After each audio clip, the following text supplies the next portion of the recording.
Horse Music TV! My name is Richard Badina and I'm co-owner of this wonderful shop with my lovely wife Michelle Badina.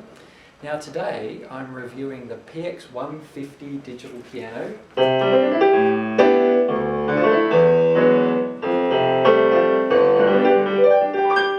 by Casio, the Privia PX750 digital piano,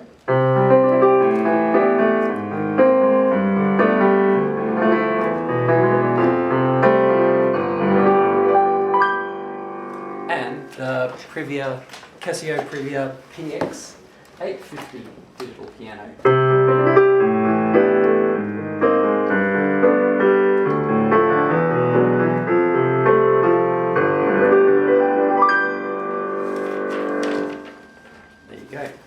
Now, these are all upgrades from the previous models, which were the PX135, the 735, and the PX830. So basically, Casio have decided they don't like the number 30 at all, and they've gone for the number 50.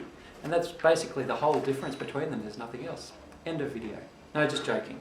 There are differences. Now, the Casio have increased the memory of the internal memory of these digital pianos for the actual sound of the digital pianos. So it means that they can create longer sampling duration. I've got cheat notes today. Longer sampling duration and enhanced waveform data quality, which means that basically they can fit more into each sample, and so they can create a more realistic sort of a sound. The more memory they can put into that, the better. The previous models, they had this tri-sensor hammer, scaled hammer action, and these also have this tri-sensor scaled hammer action. A tri-sensor hammer action is where they have three sensors picking up the hammers that come down inside. So basically the Casios, they've tried to do the same thing as a normal acoustic piano where they have hammers inside, except in a normal piano they've got hammers hitting strings. With these they've got hammers hitting sensors, and the three sensors can pick up fine nuances and differences in the way you hit the piano. For instance, they'll pick up the difference between not only how hard you hit the key, but also how fast your finger comes down to hit the key.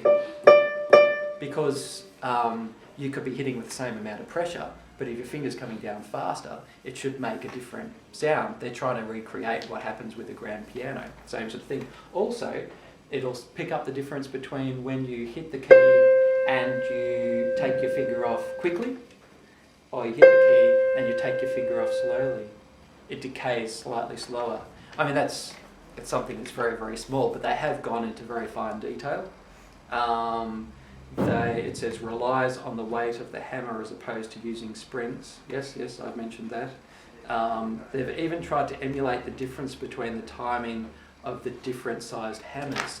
Now, in a grand piano, you have different sized hammers, and so they've tried to, with this tri-sensor hammer action, tried to pick up the difference of how quickly a hammer will fall as well, because they're different weights and that sort of thing.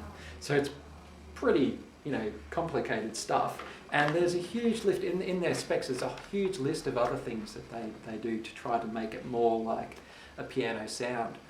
Basically what I'm interested in is the actual sound of the actual piano sound of these, because we sell these as sort of like replacement pianos.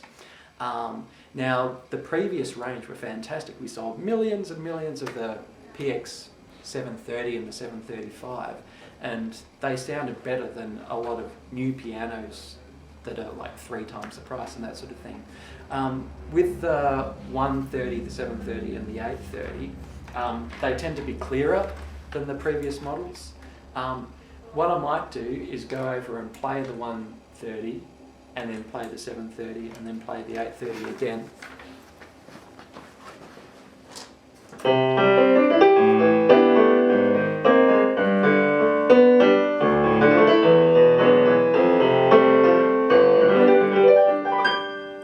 Now that's a nice clear sound. It's clear, but it doesn't have quite as much depth as I would necessarily want as if this was a real piano. The speakers are 13 by 6 size speakers, and it's got 8 watts per side, where with the PX750, they've got 12 by 12 speakers, which have much bigger volume and so can make a sort of a deeper sound. With the PX850, they've got 12 by 12 speakers, but they've also got a 5 by 5 little speaker, so you get that depth of sound, but you also get the clarity of that little speaker as well. So I'll play this, run straight over to the 750 and then straight to the 850.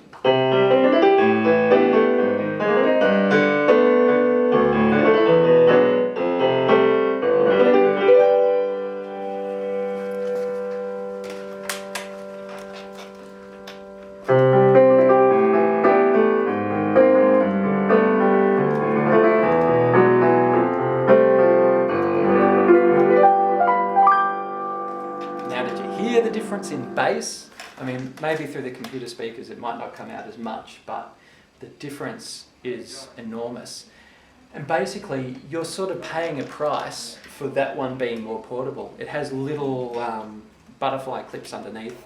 You can take the top off and run off to Grandma's house, where with this one you can't do that. You end up with bare chipboard wood on the side of it, which wouldn't look that good at Grandma's house.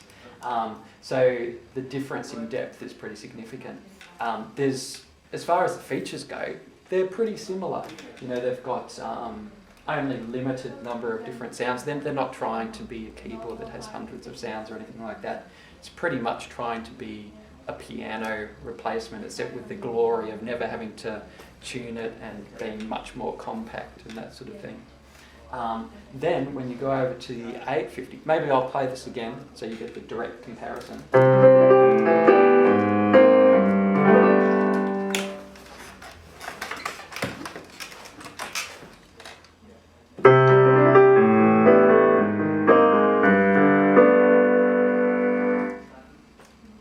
Much bigger. It's like even more depth and so much more strength. This, at its top volume, I think is almost, pretty much what I would like to hear if I was playing real piano. With this at its maximum volume, it's too much, but that's sort of good because it gives you the opportunity, if you're a softer player, to turn it up more or something like that. I would say on 2/3 volume, this is plenty of volume.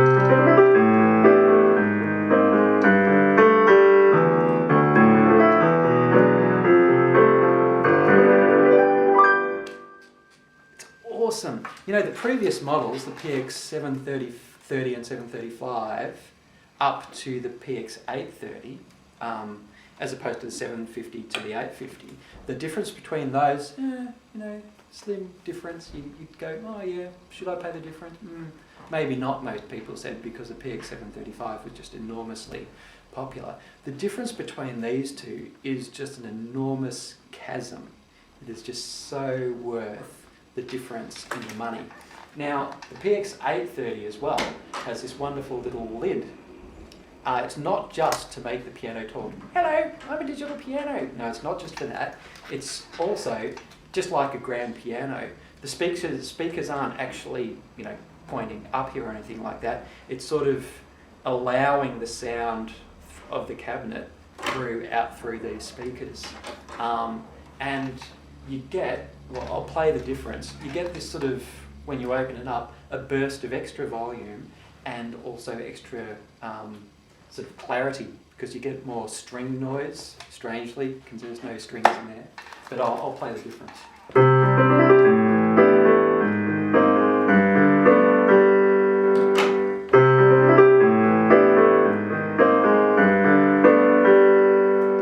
I think that's an awesome innovation, You could use this in a concert or something like that and just, flip it up. It's big, it's huge, it's louder than a real piano. It sounds enormously better than the pianos that we've got in our practice rooms. It's absolutely fantastic. The other things that this has, which is better than the PX730 and PX750 and 150, it's got a little USB dongle bit. You can put your USB there and it'll record audio tracks onto this, which is fantastic. You can plug this back into your computer and play them back as a WAV file sort of thing. It's also got professional line outs, which is great.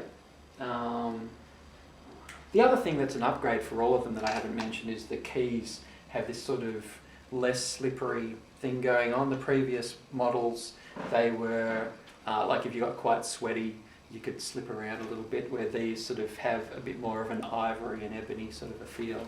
They're absolutely fantastic, these three models, but if you can afford to go towards a PX830, I fully recommend it. They all get the thumbs up at White Horse Music.